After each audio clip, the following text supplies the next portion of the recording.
দল প্রকাশ্য শরিয়াকে অস্বীকার করে, আরেক দল যখন আপনাদের কাছে ভোট চাইতে আসে আপনাদের কাছে এসে বলে শরিয়ার কথা, আর যখন ভারতের সাথে গোপনে মিটিং করে তখন বলে বাংলাদেশে শরিয়া প্রতিষ্ঠা করবে না।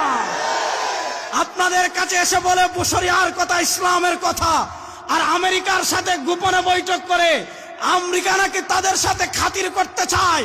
ওই পৃথিবীর সবচেয়ে মোস্ট ওয়ান্টেড টেররিস্ট আমেরিকা যাদের সাথে খাতির করতে চায়, বাংলাদেশের মানুষ তাদেরকেও ক্ষমতায় দেখতে চায় না। যাদেরকে দিয়ে ইসলামের পক্ষের বাক্সকে কলঙ্কিত করা হয়েছে তারা হলো এনসিপি। আপনারা জানেন এনসিপি বলেছে এই 10 দলীয় জোট এইটা কোনো আদর্শ ভিত্তিক জোট না। যেই জোট আদর্শের কথা বলতে পারে না ওই জোটকে বাংলাদেশের মানুষ লাল কার্ড দেখাবে। বাকি আছে একটা প্রতীক, শান্তির প্রতীক, হাত পাখা। বাকি আছে একটা প্রতীক, শান্তির প্রতীক,